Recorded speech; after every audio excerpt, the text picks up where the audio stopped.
What's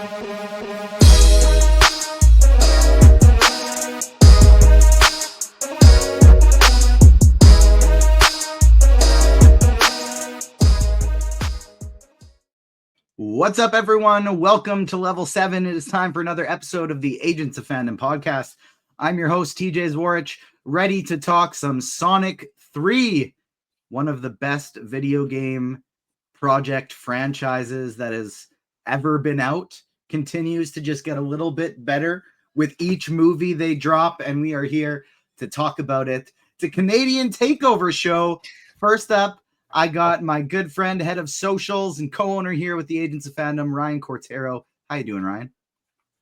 Man, I am feeling life, letting the wind go by, and I'm enjoying this. I'm excited to talk about this film. It is exactly what you said. Best video game project franchise thing like out there right now. I'm excited. Couldn't agree more. I'm ready to dive into this one, and we brought back former Agents of Fandom co-host, co-owner, good friend still. The only thing that's former there is co-host. I'm still a good friend and co-owner. Silver's number one fan, Adam Blevins. How you doing, Adam? I'm doing great. Like Ryan, like everybody here, I'm sure I'm so excited to talk about this. I had high expectations going into this movie, and somehow it exceeded every single one of them. And if you'd asked me at the beginning of the year, like some of my most anticipated movies, this probably wouldn't have even been on the list just because it was so far. It was kind of not even a concept at that point. We didn't really have any promotional, there wasn't even any release date or word or like anything like that. So it wouldn't have even been on my list. But over the last few weeks, this became something that I was like just about as excited about going into it as I was anything. And I was just skeptical because usually when something like that happens, I was like, oh, it's so hard to live up to what I already have in my head for it. And this not only did that, but it exceeded it. So I just can't wait to talk about it with y'all. Heck yeah. And to help us out as well, we have our friend from thedirect.com, host of many different podcasts, including one about gaming. We had to bring our gaming expert in here to talk about Sonic 3. Klein Felt, how you doing, my friend? I'm doing well. I'm hanging on the edge of tomorrow. We're chilling. We're living and learning. We're thriving. The Sonic community is out here popping off. I went to this movie yesterday, and I haven't had a audience like that since probably No Way Home, to be completely honest. And I wasn't quite expecting that. Like, things happened, and I was like, whoa, like this is like end game level cheering happening right now, and I'm excited to be here. I'm excited. This is good. This is good.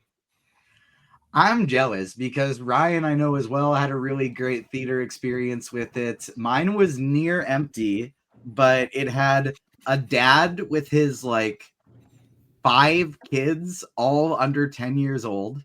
And then it had a couple of kids behind us who were probably in their teens. They had their phone out. They were loud. Yeah. Just not a great experience on that end, but it was still I got a bone to pick, TJ. Okay. These people, I don't know if it was like these COVID kids who were born inside and haven't seen the outside world, but like I sit down in this theater and it's packed. I haven't been in a packed theater in a very long time. I'm going to these movies these days. I'm going to see Anora. I'm going to see all these like awards films, and I'm the only one in there. And I walk in this theater, this 7-year-old kid sits down beside me almost the entire movie. We're on the recliners. He has his legs like over on top of my legs. And I'm like, oh, hell I'm no. I'm like, are you serious right now? He's kicking his legs up in the air. There was one point in the movie where they say like the longest word in the English language. He knew the word and said it out loud as he could in the theater. I'm like, that's hilarious. Like, I'm not gonna lie. And Dad, you need to like, I don't know. You need to rein your kids in. You need to teach them what's what. Because if I was doing that, oh, man, like Papa Felt would not be happy. He would have some things to say to me. My parents would never be taking me out in public again. No. Yeah, same boat there. Great movie theater etiquette PSA for the people. It's a place. Movie theater is a sanctuary. You go. It's a place to escape from your phone, put it away. Take your picture of the poster or the screen when you walk in, and then it's done. And then it's gone for the next 2 hours. You're quiet. You're relaxed. You're safe from the outside world. Let's not ruin that experience, people. But whether it's in a theater or at home, whether it's watching, playing a video game, reading a book or a comic book. I want to know what you guys watching right now. I just did this segment earlier today with Damon, so mine will be a little bit of a repeat, but I'll go again just in case people are tuning in for Sonic 3 and they didn't for What If. But Ryan, we'll throw it to you first. What have you been watching in your own time? Obviously, like you guys talked about Marvel What If, I've been watching that. I have been playing ever since I got it recently, Astrobot, which is Let's go. yeah, I just listened to the Controller Club's like best games of the year extravaganza episode.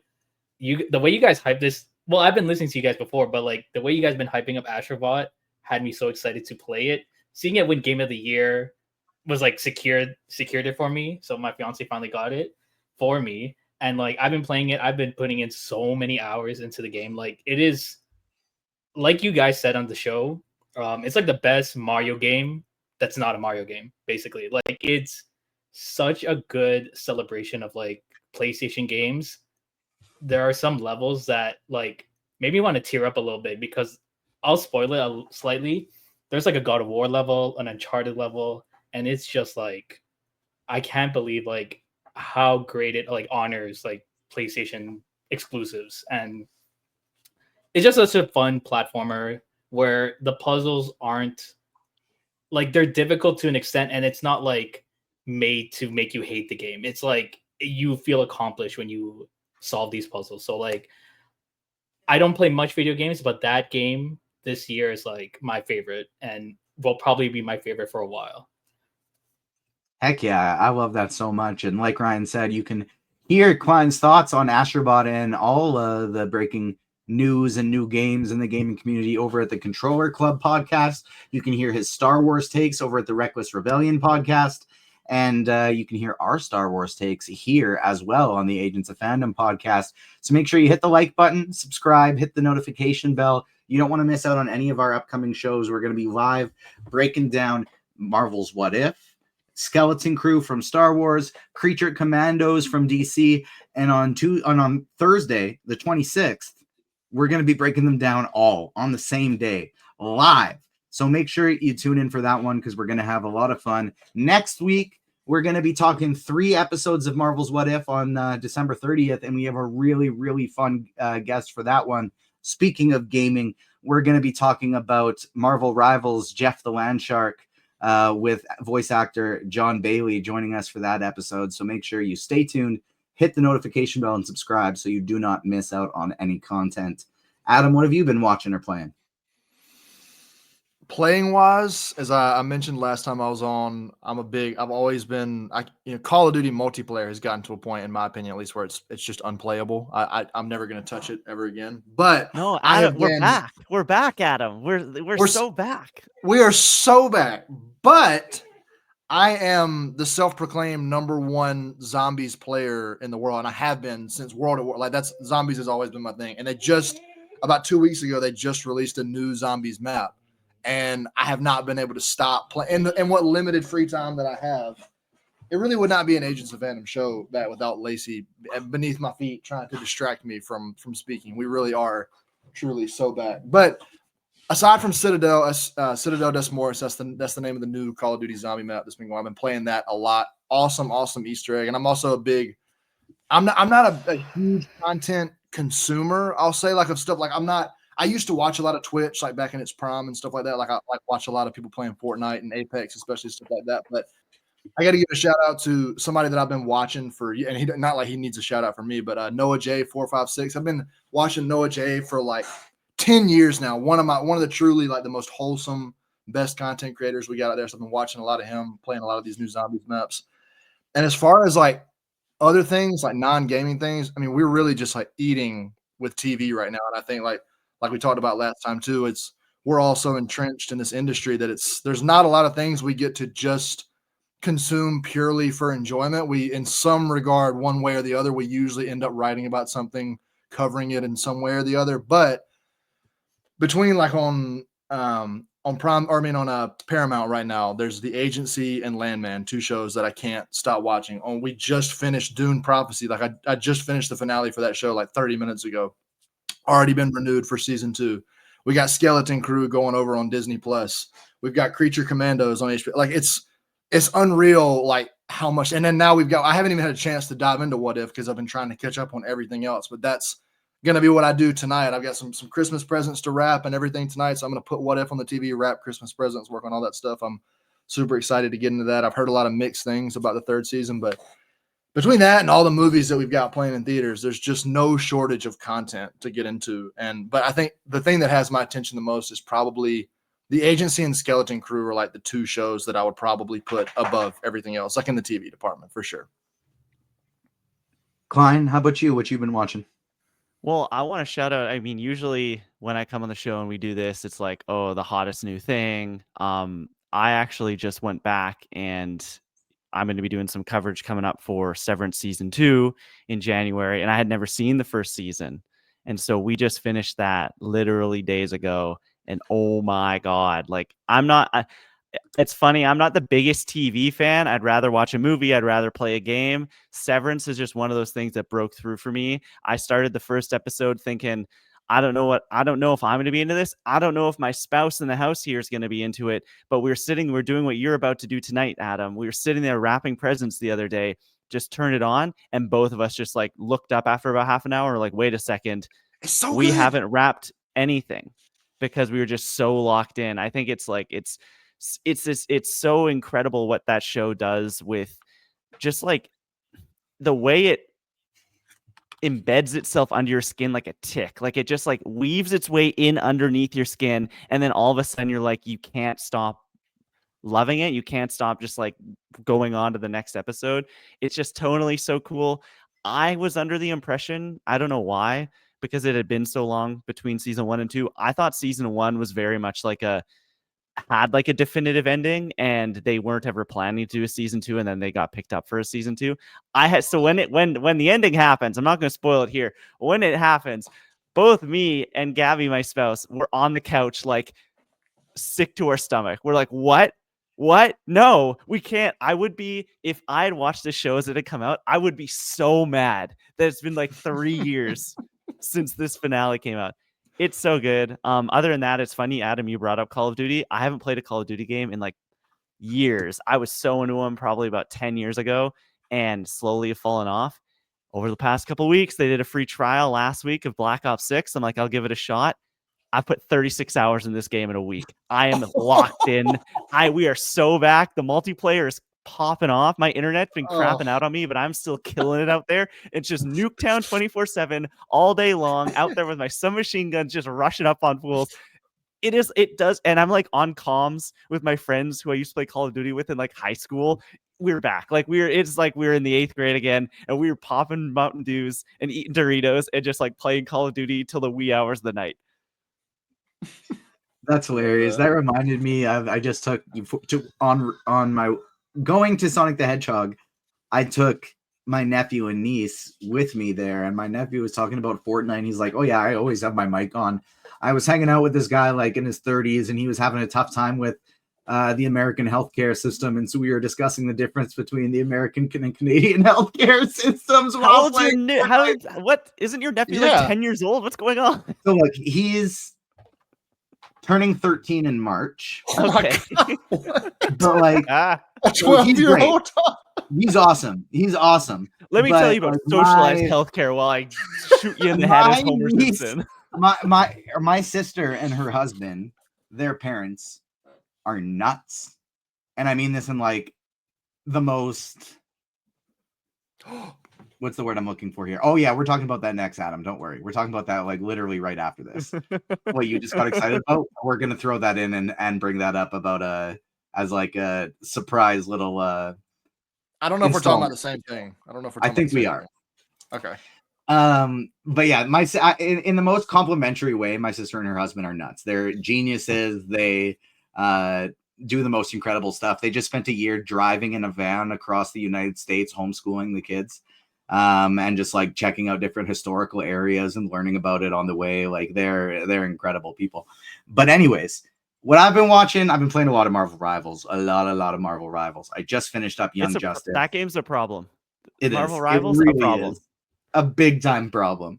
And I put stupid amount of hours into that game lately.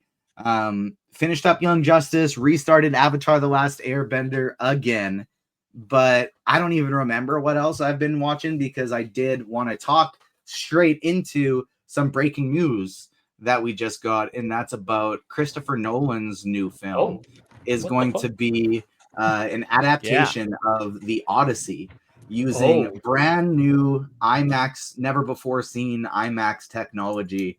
It's apparently going to be adapting the entire saga. This is the one that's got Matt Damon, Tom Holland, Zendaya, so many other incredible people in it. First thoughts, Adam, I want to throw it to you first. I know you were such a mega big fan of Nolan's last movie, Oppenheimer, and are incredibly excited for this one. It's going to be an adaptation of the Odyssey, going to Odysseus after the Trojan War. How familiar are you with the story, and what are your thoughts? I can't lie and say, oh yeah, I know everything about, I've read the book and like, no, I'm really not all that familiar, but I do historical. I mean, I don't know if I guess you can't technically call this historical fiction because it's based on a real thing. It's based on Odysseus and stuff like that. But just like period pieces like this kind of set in this same time period are so my jam. And Christopher Nolan, my favorite director, filmmaker, everything is so my jam. So this is just like, and the cast, like if you pull up the cast of this movie, like you mentioned, but we've also got Lupita Nyong'o, Charlize Theron, Robert Pattinson, Matt Damon, Tom Holland, Anne Hathaway, and Zendaya. Like that cast, there's not a single other director in Hollywood that can put together like, and that's just as soon as he started casting people, like nobody's gonna say no to, and that's just who we know now. Like that, I just can't. Just like reading it, like I'm like getting like goosebumps. One, I gotta say too, I'm so happy to have Tom Holland in a big picture like this because I have for the longest time. I think Tom Holland's a really good actor. I know he hasn't picked the best projects like outside of Spider-Man. He's had a really, really rough go of things with some of his projects like Cherry and The Crowded Room and what's that Netflix movie he did, The Devil All the Time, which I actually didn't think was all that bad. But some of these projects he's had, I'm like, I think these are decent movies, but they're not like a good Tom Holland movie. And I think if there's anybody that knows how to get the most out of every single person in his movie, it's Christopher Nolan. And I think this is going to help, because everybody, that's the word on Tom Holland. It's like, yeah, he's Spider-Man. He's a good Spider-Man. And I know he'll always be known for that because that's what kind of put him on the map. But I want him to get to that Andrew Garfield stage where it's like, he's not just Spider-Man. Like he's also like an Oscar nominated, a really, really good, respectable actor that can go do things like We Live in Time with Florence Pugh, like things like that. And it's like they crafted this in a lab, like specifically for me, like a period piece with Tom Holland and Christopher Nolan. And it's like, I could not just bring on 2020. I'm so ready. I'm so ready. This is going to be perfect. I think you nailed it off the bat. They would be historical fiction because characters are made up, but the events were based on real events. So I think they nailed it with that description. You are an expert. Don't sell yourself short. But I'm excited for this as well. My first thought is like just kind of looking at the characters, as I would guess Matt Damon will probably be Odysseus, and then Anne Hathaway will be his wife, and Tom Holland maybe his son. That's what I think will maybe line up, but I could be totally wrong. Maybe Holland could be too old to be the son. I don't know the exact ages of these kids in this, but Klein, what are your thoughts when you saw this? I saw your eyes light up earlier, and that's what made me know to check my social feed, and that's when I saw this. Yeah, I saw the Slack notification came through, someone sharing it over to the direct, and I was like, oh, that's very exciting. This honestly, for me, I am not the biggest I love a Gladiator. I love those kind of period pieces.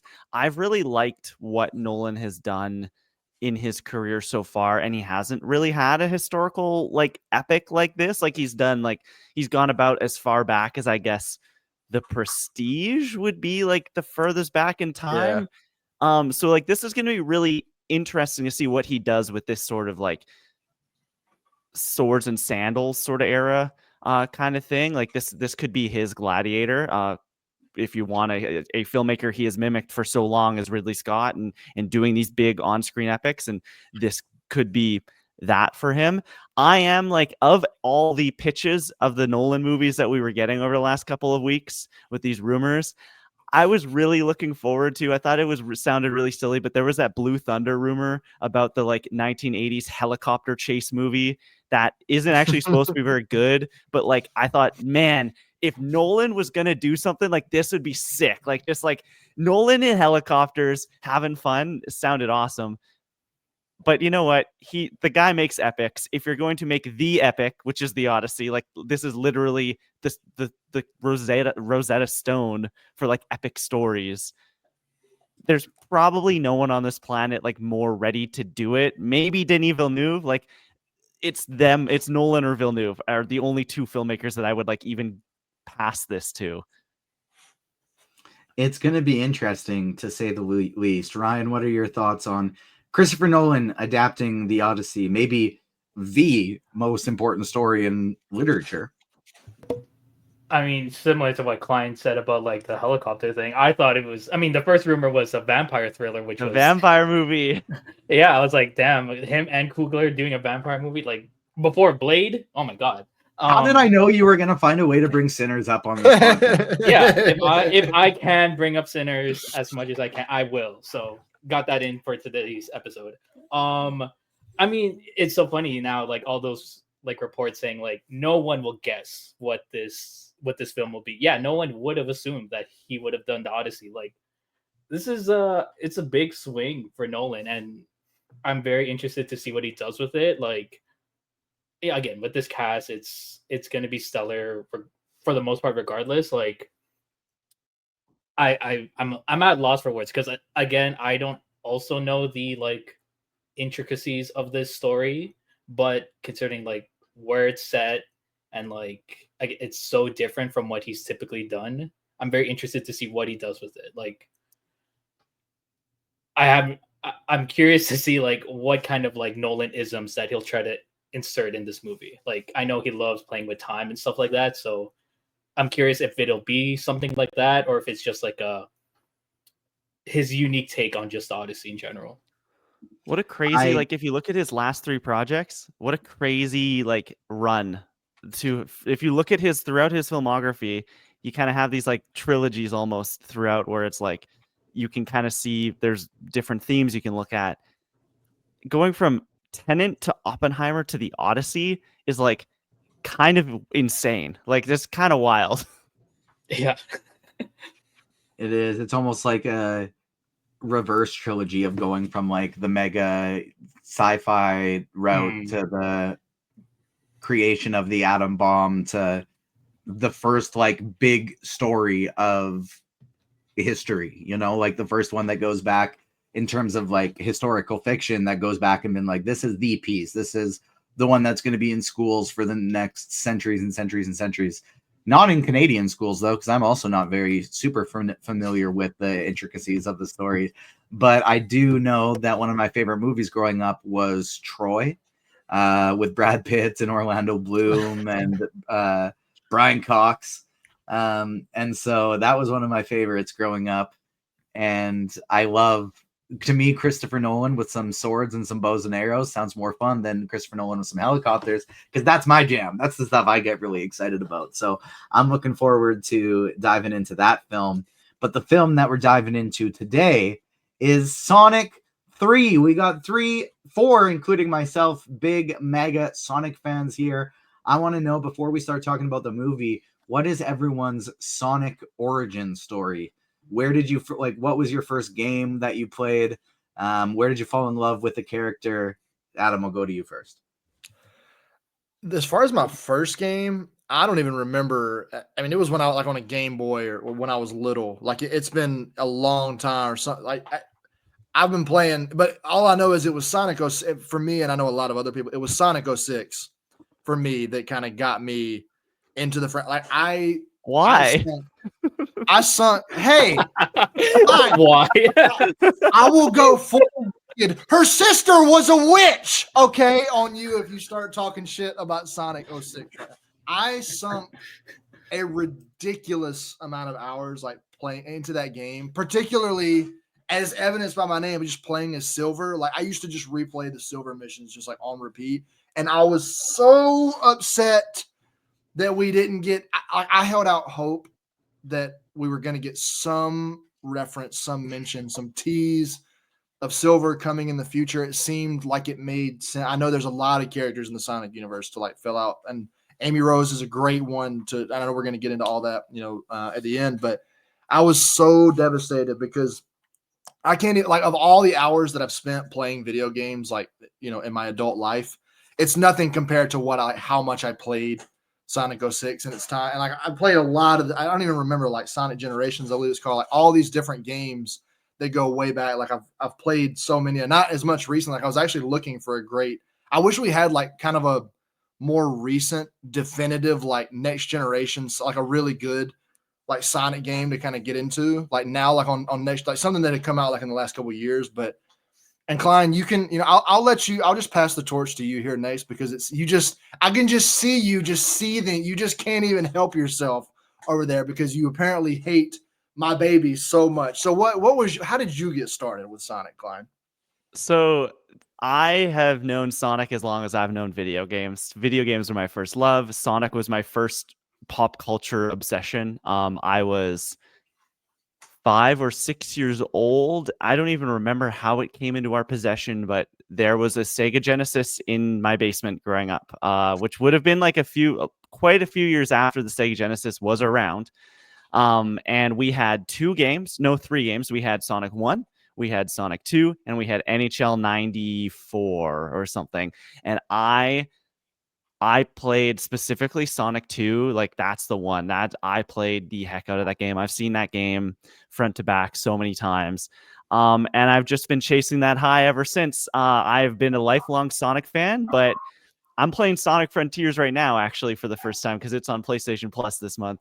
That game, not great, but it's more Sonic. And so being a Sonic fan is like that, just that terrible relationship that you can't get out of, that you keep coming back for some reason. And that's what happened. We got a glimmer of hope a few years ago when Sonic Mania came out. And that is, if you're looking for the definitive modern Sonic game, Sonic Mania is absolutely incredible. But I think probably like 3D wise, the heights for me, like Sonic Heroes on GameCube was sick. Sonic Adventure 2, absolutely dope. But after that, it's fallen off a cliff. But I'm here every day hoping that we may get more. Sonic Mania was that bastion of hope. I want a sequel so badly, but I don't think we're ever gonna get it. But yeah, he's cool. He does what Nintendo don't, and that's that's all we can ask. I didn't play the first one, but also grew up on Sonic the Hedgehog 2, Sonic the Hedgehog 3, and then Sonic and Knuckles on Sega Genesis, having like the weird Sonic and Knuckles cartridge you could swap back to. Did they like have to like stack on top of each other or something? Or yeah, it was weird. super weird and cool and fun. But that's where I grew up on it. But it was another game that made me fall in love with it. Ryan, what is your Sonic origin story before I dive in? I want to say mine was Sonic Advance. The Game Boy Advance was my first like handheld, or my first ever like console thing, or gaming product that I had. So like that was the kind of the first introduction to it. It was like one of those games that my dad just got me, and I was like, sure, why not?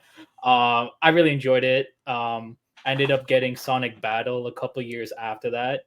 Very different Sonic game, but I enjoyed seeing that roster of characters. And then I think around that time as well, the Sonic X series came out. That's my like real entry into the Sonic world, getting to see like Sonic Adventure 2 get adapted. Exactly. That theme song. Go faster. Exactly. That theme song like is stuck in my head. Like anytime I hear Sonic, like that's the thing I just associate Sonic with, is that song. So yeah, like that's kind of my entry point into the Sonic world. I have, ever since Sonic 3, my first viewing of it, I have been wanting to play a Sonic game. I will probably check out Sonic Mania then. They just re-released Generations, which is like the definitive like 3D Sonic game. Like it's one of the good ones. Okay. So I will check that out, because I've been like itching for a Sonic game. I've just been watching. I'm so sorry. Like Be nice I've to my been game, Klein. Game sucks, Adam. Yeah, it's like You do too. not know that, I'll go out do you not right know? now. Do you get do me you straight not left know and that right, you're right like here? that game's supposed to like it's one of the widely considered one of the worst games ever made. Okay, there's a lot of things that are widely considered good and bad that don't Sonic fit kisses a into. human lady in that game. Oh, that's the one. Oh, Listen, I don't know how you can defend that. If you want a good Sonic 06 experience, go watch the Game Grumps playthrough of Sonic 06 because that is some of the best YouTube content you can find. It's fantastic. I don't have to defend myself to you, Klein. You can sit up there. You can sit up on your high horse and pretend like I'm going to start saying something that we're going to have to cut out of the podcast if we keep going. I can't. I'm going to have to.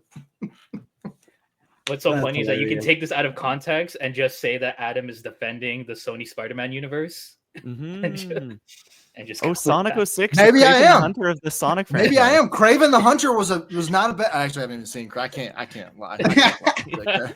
I haven't even seen Craven. I'm probably not going to see. I tried. I really tried with Madam Web. Like I was like, maybe I'll go into this. Maybe I'll, but I just can't. I can't. Once I saw him, a lion drip blood into his eye or whatever, and that was like I was like, I'm out. I'm all out on this. I'm not going to go see this movie. I'm out.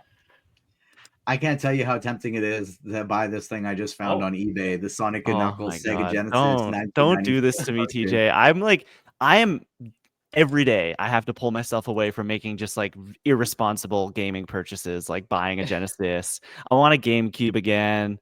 I want don't do this to me.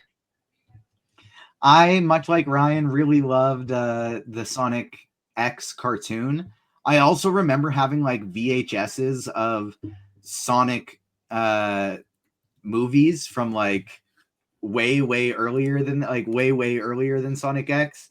I want to say it was like maybe this guy for those watching in on YouTube, and sorry for those listening to the podcast forum. I want to say it was like maybe this guy that I brought up. No, it was more like this guy. I recognize it's an art project, but this is literally exactly how the Sonic looked in the old cartoons that I watched. But the thing that really made me truly go from just like liking the character to loving the character, and the reason why I haven't been muting today every time you guys hear my dog bark is because what's my dog's name? It's Sonic. And I can't shut Sonic up when it's a podcast about his movie. And so I fell in love with the character enough to name my dog after him. But this is the game right here, putting Let's up on go. the screen for those watching in YouTube. And for those who are listening in podcast form, subscribe to the Agents Fandom podcast, wherever you get your pods. Sonic Adventure 2, Sonic Adventure Battle 2, Sonic Adventure 2 Battle, whatever you want to call it. Sonic Adventure 2 for the GameCube very specifically was where I fell in love with this game. I played it hours and hours and hours as a kid. You can get it on your Xbox One or your PS5, your Xbox It's like Series $2 X, on your Steam right PS4. now. $2 on Steam right now. Perfect. You can get this game still and play it on a new device. And to me, it is by far the best Sonic game I've ever played. The story is so much fun and incredible. It introduces Shadow the Hedgehog, and it's what this movie takes so much of its story and Easter eggs from, is this game. And so that's why Sonic 3 was the one I was so wildly excited for. Diving in full spoilers into our reviews now for Sonic 3. The things that like I can't tell you how happy it made me to see the Chow Garden in this movie, when it was just like a silly little restaurant, but they had all the chows doing the same dances that the chows in the games are doing. It made me so damn happy. They're doing a prison escape just like the game at the beginning of it. The big fight sequence at the end, dun-dun-dun-dun, dun-dun-dun-dun. That's Sonic Adventure 2's intro music. That's the intro music from the game. It just got me so damn excited.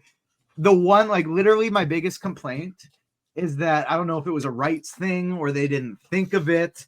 I so badly needed Escape from the City to be included in that movie's soundtrack. That is what when I hear Sonic, that's the song I get stuck in my head. is rolling around at the speed of sound, like just all the time, because that's it's like the life farming, emblem farming stage. It's the very first one. You can load up on your chow animals, you can load up on your lives, so that when you go into the tougher stages, you got some buffers, you're not getting game over after dying twice.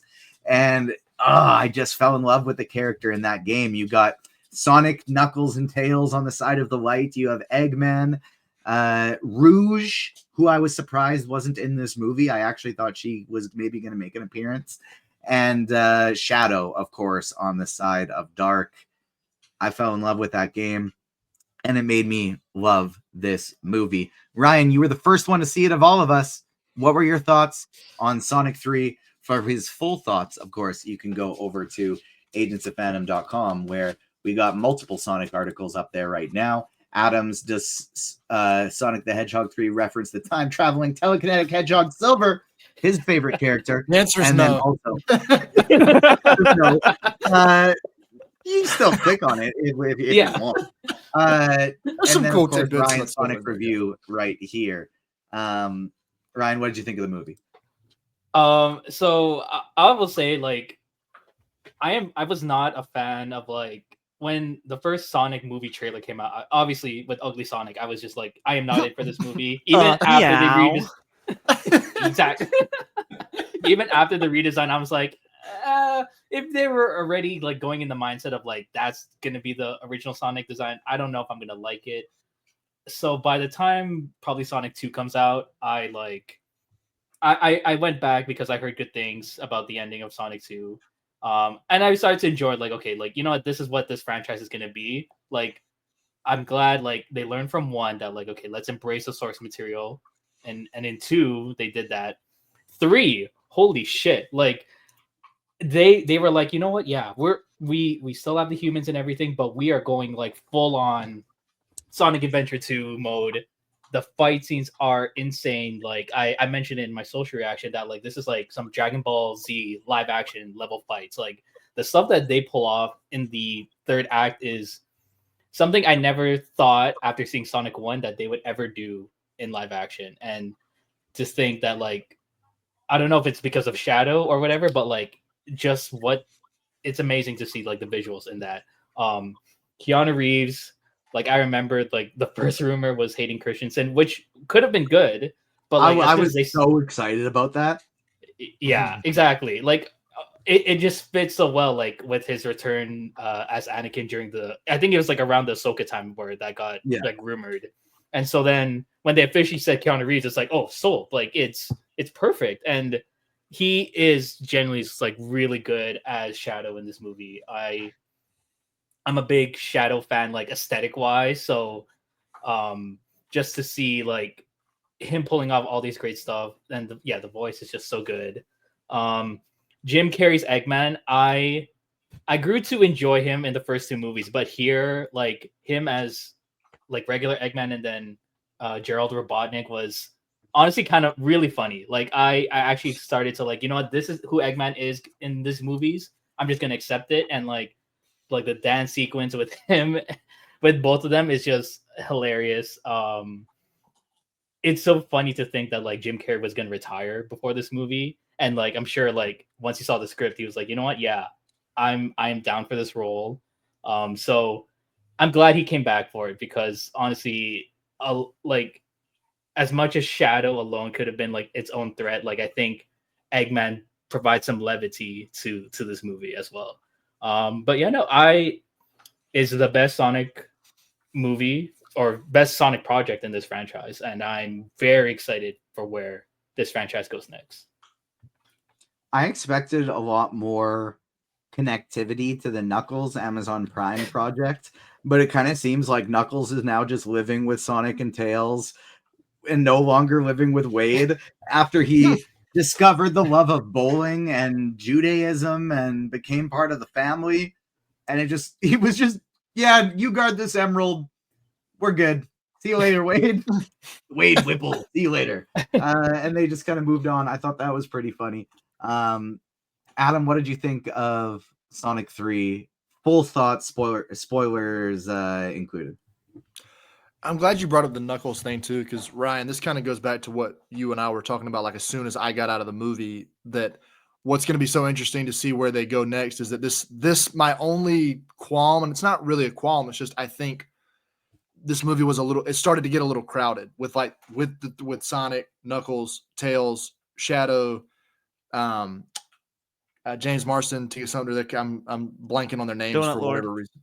Yeah, well, with them, Tom and Maddie. There we go. I don't know why I was blanking on them. And then the Eggman, like the flashback, like it was starting to get a little. Like I still think they did a good job balancing everything, but it was already starting to get kind of a little overcrowded.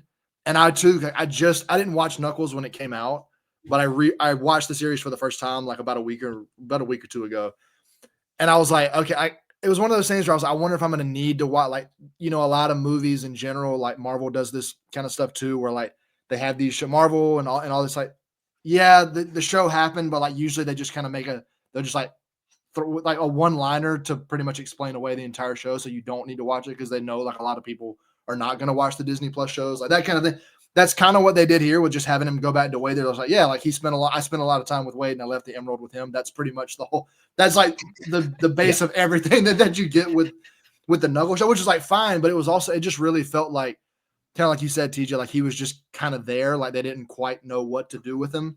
Mm-hmm. And I think a lot of that was just because now that so much of the spotlight was shined on Shadow, which I didn't have a problem with that at all. I think they did a great job with it.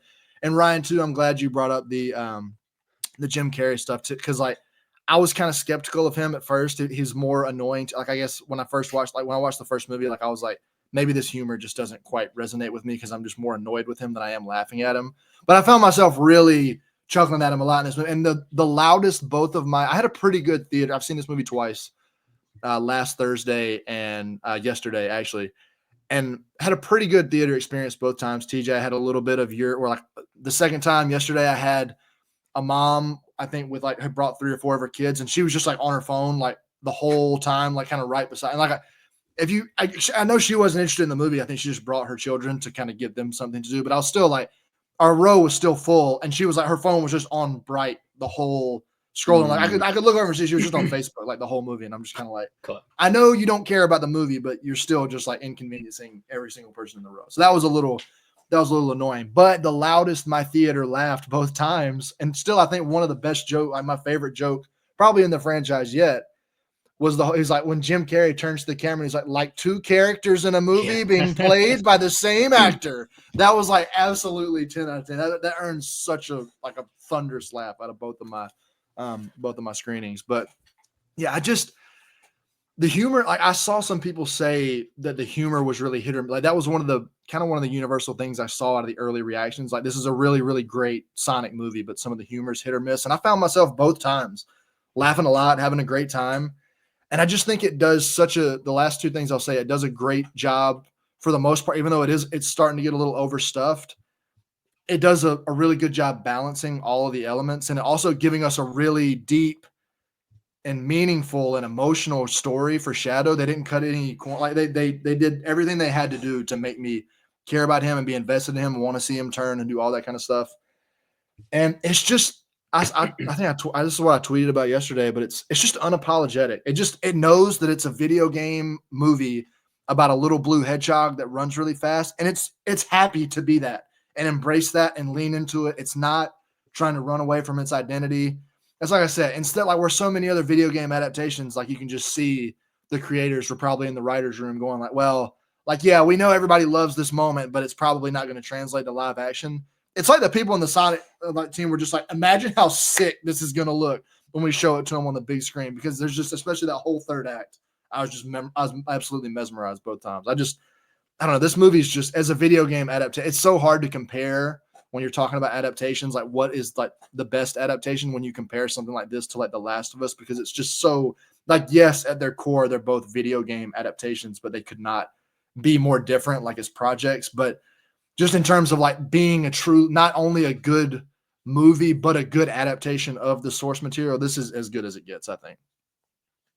Couldn't agree more on that one. Instead of giving my whole entire thoughts at once, I'm just kind of like weaving in between as we pass through to each different person, my different thoughts. But specifically on Eggman's humor, I did think it was really a step up for Jim. I thought I have enjoyed Jim Carrey the whole time, but I thought he kind of stepped it up for this one. This felt like the Grinch, the Mask, that Jim Carrey. Like it felt like it had more energy than the first two roles did, and it makes sense seeing this movie, seeing that report of like Jim Carrey says he'd like to do another Grinch movie if he doesn't have to put the makeup on. He could do it in mocap. I got that from this movie. Like this seemed like a dude who was ready to go back and play the Grinch again from the way he was playing Gerald Robotnik. Couple small problems with the movie that I had. It kind of felt like it was all one act to me, not in the sense of setting. Like there was three kind of distinct settings for each of the three acts, but from a pacing standpoint, it felt like it was all just one act start to finish. And I guess maybe that was sort of the intent because it was so fast paced from start to finish. Who is the character? It's Sonic. Yeah. It's a Sonic movie. It's going fast, so I kind of appreciated that aspect. It didn't bother me that much. The Tom and Maddie stuff felt a little out of place for me this movie. I was really invested in Sonic, Tails, Knuckles, Shadow. I didn't really feel like I needed the Tom and Maddie stuff that got mixed into the middle. And it kind of seemed like the script writers felt similarly. Like it just didn't, they felt like fake characters kind of.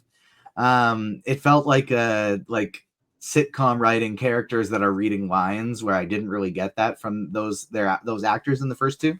Like I love me some James Marsden, but it kind of just felt like this one. It was very, oh, hey Sonic, what are you up to today? Kind of thing, as opposed to just like these are characters. It felt like actors acting as characters. And weird small qualm. I wanted to see more of Shadow running. The motorcycle was cool. The teleportation was cool. I want to see more of his running, because when he's just doing like his glide run, it's so damn cool. It would have been cooler to see just like a little bit more of him and Sonic running side by side. It's like my complaint I have with Spider-Man No Way Home, a near perfect movie. Let me see these dudes swing around together a little bit more. That's what I wanted in Sonic 3, a little bit more Shadow running around doing stuff. Klein, how about you? What were some of your favorite moments, least favorite moments, and any Easter eggs that really stuck out to you?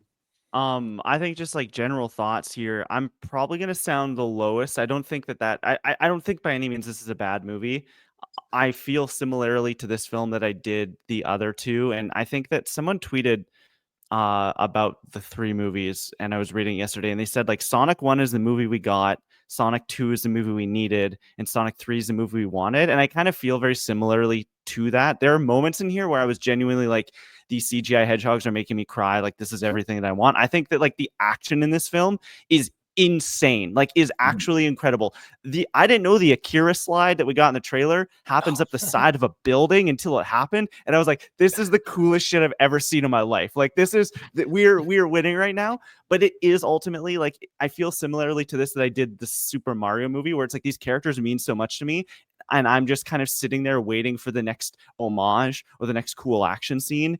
But it is ultimately a kids movie, and I think it's a really, really well made kids movie. But like the Jim Carrey stuff didn't work for me. Did I pop off when he got the suit at the end? Yes, I did. But like the dance sequence stuff, a lot of the jokes, just like it did not land for me.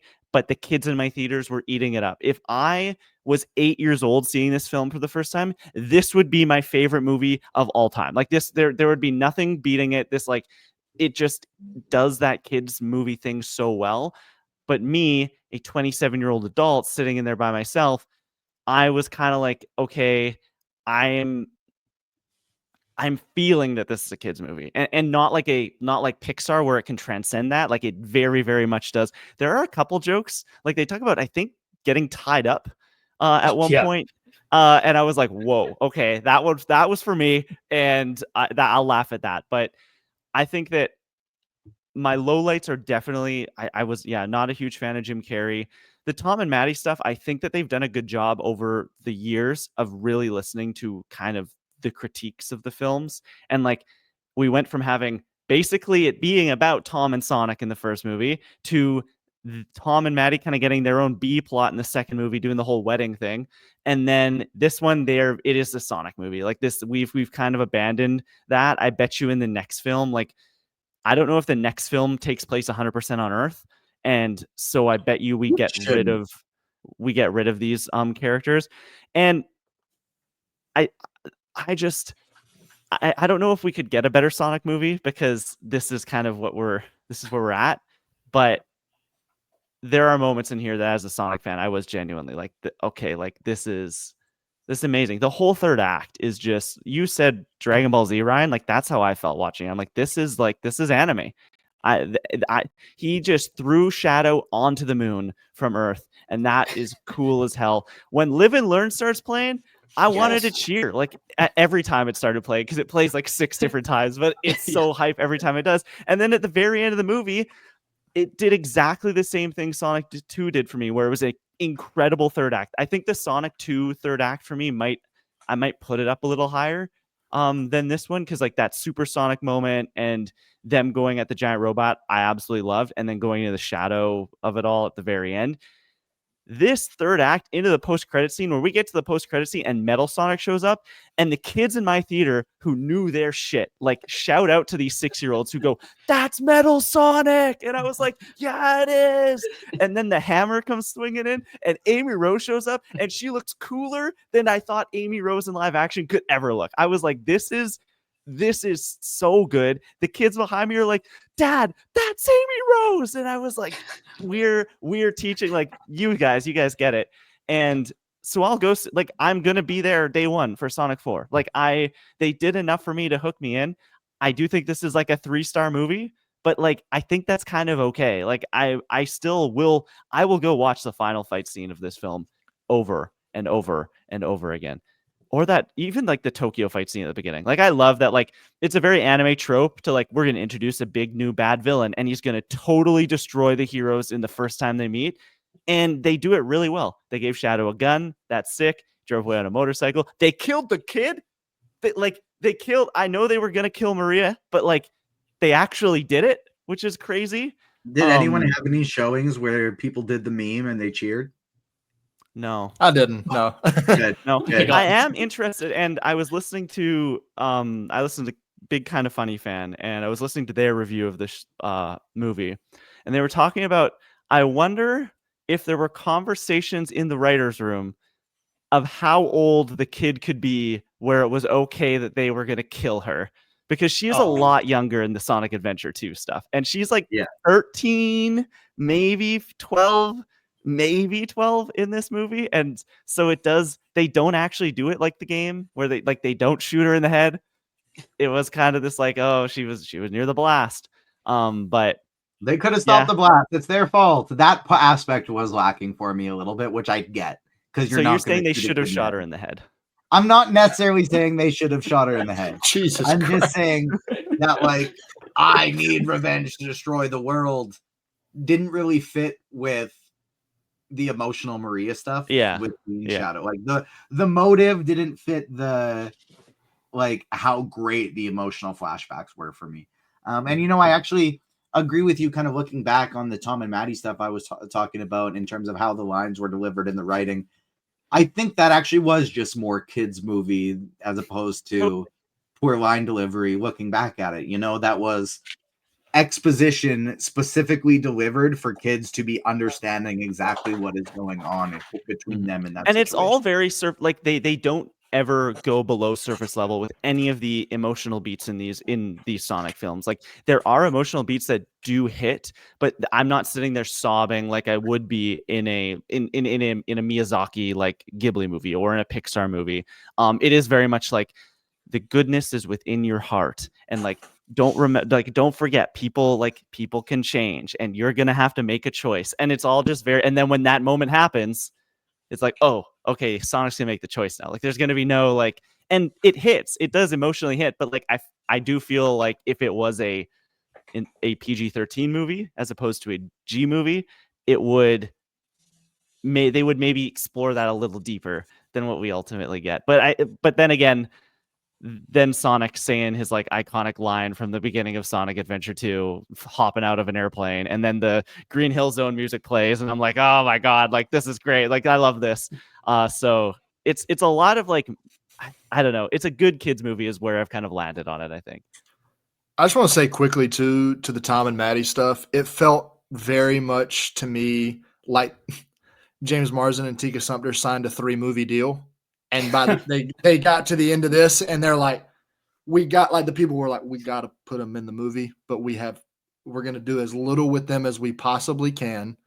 Like obviously I have no idea if that was actually the case, but Also, that's just so Tom, quote unquote, dies, but he doesn't. He's gonna come back. he And wasn't then gonna we do get to the surprise party at the very end, and they're all hanging out. And Tom shows up, but it's not like he walked. Like it's not like he showed up in his car or like came out of the hot. Like Yeah. he was in the tent yes, at the party, and they're all They're like, like, "Hey, "Oh!" Like, you he went was there there the with whole him. time. You You guys have been there the presumably whole time. set up camp with him." I was like, why is everybody so excited to see Yeah. him? Yeah, He just woke up from a nap, guys. They were excited about it. Oh my god, he woke up. We were Maddie's just worried. out there We like, were worried. We "Heads didn't up, know if you were he's going to wake up." napping. He Every might die time in Tom the goes to bed now, they're just terrified. He's not going to wake up. I it just actually felt- would. I yeah. wouldn't have been opposed to them killing Tom, and I know that would have Yes. been like Same. intense for a kids movie, but like, hey, Shoot Marie in the head, kill Tom. Let's Yeah. step this one up. give some stakes.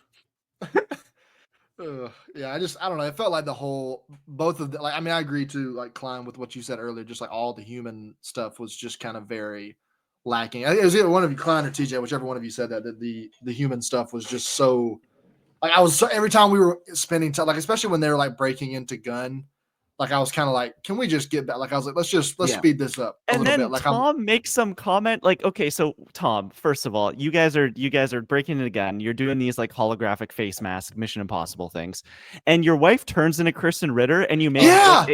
you make Yeah. a comment about how hot your wife is as Kristen Ritter. Like, dude, Yeah. like your wife's a You're- dime. Like, don't even worry about it. What a weird thing to say to someone. That was so strange. Yeah, because I was like, I'm pretty sure I was like, Tika Sumpter's hotter than Chris. Like, I know that's subjective, but I was like, what are we doing? Like, why are you now like happier that you're? I was like, I don't know. That felt so. That Tom, felt just wait so till you meet weird. Rouge the Bat, because sir, like, Oh. you're gonna have some feelings. Throwing it out to all three of you for this. We'll start maybe with Ryan. Any final thoughts on this film before we get out of here? Oh my god. I mean, to speak to the human characters too, we did not need Natasha Rothwell and Shamar Moore in this movie at all. Like the fact that their role was just basically Tom and Maddie being disguised as them felt unnecessary. I did enjoy the line that like they needed to blow on the USB to get it to work. That was Nice. perfect. Yeah. That was my favorite Yeah. joke of the whole Yeah. movie by far. Yeah, that one and the and Robotnik saying he hate watch Green Lantern. That was a good one for me. Yeah, I did love the Sonic Adventure 2 references, like when they recreated the poster with Sonic like Sonic and Shadow doing that. Like that was really great. That got a big cheer moment. Out of all the moments in this movie, like I got a lot of cheers with Danny Rojas showing up, which was a random cameo. I remember seeing him cast for this movie. I was like, what could they possibly do with him? And then, that's what he is in this. The Super Shadow, of course, like that got a big one. The moon cutting in half. I was like, wow, they really went for that. Not to cut you off, but there's one thing I just want to like touch on quick. Was that like we talked about how they like the creators do a very good job of like bringing these moments into live action. They seem very aware of pop culture and things like that when they're making their jokes. For example, like the blowing on the Sega, the USB cartridge like it was a Sega cartridge.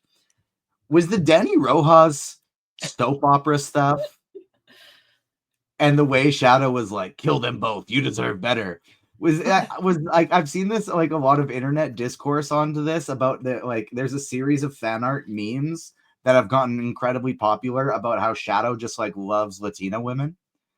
And I think this is like I've seen so much internet discourse on this. I know exactly what you're That's what they talking were about. playing into with the soap operas was Shadow's maybe Wait. now canonical love of Latina women. I thought you were going to talk about there's like a Sonic meme that goes back to like the early days of YouTube that like whenever Robotnik No, like some destroys like the moon. fan art that has turned he- into like incredibly popular fan art. There's like was it Robotnik pissed the moon or something? Like that's like a Sonic fandom deep cut meme from way back in the day. And oh my god. No, I know like this exactly is what you're a talking about, TikTok but meme from 2003. no. Sorry, Wow. 2023. 2023. Good. I It mean, was good for like a Shadow. super Okay, that's viral TikTok thing. But sorry, Ryan. Going back, I know I threw you completely off track with my no. absolute nonsense. I But mean, I've hey, seen you a know lot what, of internet Shadow? Yeah, discourse about that, and I thought it was funny. good for Shadow. Good for Shadow. Yeah. The biggest cheer, which like I mean I completely understand, but like it was louder than I ever had during like Endgame and especially No Way Home when like Andrew Garfield and Tobey Maguire show up, or even their team up at the end of that movie. It's like Amy Rose or her hammer first off showing up was like the loudest cheer I've ever heard in the theater, and I had like this was like a press screening, so like there are some kids there that like parents brought, but like for the most part, I did not expect that cheer to be as piercing, but like very joyous as it was, and that's why I'm very excited to see how they fit Amy Rose into this storyline with Metal Sonic, because like Adam and I were talking beforehand of like he kept saying that Silver will be in this movie, and I'm like, all right, I'm for it. I'm excited to see what they do with Silver. So when the multiple Metal Sonic showed up, I'm like, okay, this is gonna be like a Terminator, Future Trunks, Dragon Ball Z storyline where like these androids came from the future, and so Silver's here to stop them. But then the hammer comes out, and I'm like, oh, okay, Amy Rose is coming. Like, so I'm just very curious to see what they do with Amy. I really hope that because of the second post credits with Shadow seemingly returning, I hope there's a spin-off film or series that like explores like he can have him dealing with amnesia. You want to follow that game, you can do Do that. him and But Agent Stone. Being buddies, oh my make him God. walk. Revenge Oh. Walk. Yes. I Yes. do the weighted knuckles thing, but with Agent Stone and Shadow, that would be fun. That would Yeah, be fun. you know, Agent Stone, shout out. He's one of the if we're talking human characters, his stuff from movie It's to movie good. has just gotten better and better. I think he's the Yes. best human in this cast. Yes, I like him a agree. lot, Yeah, he got a lot to do. It was funny, like, so does Sonic give you benefits or anything? Like, what's your when he's asking Tails about that? Like, yeah. it's great. But yeah, I just hope that like if if we're trying to build this franchise to like have long lasting stuff and like introduce as many characters as we can, I hope that like Shadow gets his own spin-off, doing his own thing before Sonic 4, if he does eventually return in that. And I'm sure he will. Like Keanu Reeves is like objectively the best part of this movie. So I hope that Shadow gets some storyline before his return while they're also balancing the Amy and Metal Sonic stuff. It is gonna seem a little overstuffed, but I hope like we have these like little projects in between to kind of fill in the gaps a little bit. I like it. Klein, any final thoughts? I think shout out Agent Stone, shout out Idris Elba's Knuckles. It's just fantastic. Just fantastic. I'm really looking forward to see where they go next, because like Metal Sonic and Amy were introduced in the same game together back in the 90s, Sonic CD, which is a great 2D Sonic game, and they travel through time and hop from world to world, and like I think that's where we're going, and that sounds great. Like that sounds so much fun. So I'm here. Shout out the whole cast. Ben Schwartz, great. Colleen O'Shaughnessy, absolutely fantastic. They've really locked down who these like animated characters are. I'm really looking forward to see who Amy Rose is voiced by. Oh yeah. Yeah, I am too. And I hope not only do we get Amy in a featured role in the next one, but I hope we get Rouge in the next movie. Give me Big the Cat. Give me Big the Cat, guys. Also, there was like Cream the Rabbit merch made for this movie, and just no Cream the Rabbit. Yeah. Interesting. Very interesting. I do think they need to take the third movie off world so that they can really feature all these characters and not worry about the human ones for the fourth movie. Silver's #1 fan. Any final thoughts on the film? Yeah. Or I mean, Sonic I'll just 06, if you want to get back into that. No, my blood pressure has finally gotten back down to normal. I'm going to refrain from that, but I will say I had the same thought, Ryan. Like when I saw the Metal Sonics, like I was like, it's gonna be from the future. I was just like gaslighting myself. The whole like I was like, oh, it's gonna be from the future. So and then I saw the hammer, and I was like, you know that scene in Barbie where it's like pretty early when they're doing the dance the night scene, and Ken's like laying on the ground, and he sees Simu Liu do the flip, and he's like, what? That's kind of how I felt when I saw the hammer, because I was like, oh, what? No. I was like, oh, we're not doing it after all. I mean, I'm gonna hold out hope. I'm gonna keep holding out hope. Me and the other 4 Silver fans, we're gonna be there no matter what, supporting our boy. But no, the only thing I'll say is as much as I would like a Shadow Stone centered spinoff, that feels almost a little too linear to what we got in the like. We get Knuckles as the villain. He not reluctantly, he joins the team at the end. He kind of gets a spinoff to soften him up, welcome him to the group, and then now he's on the like.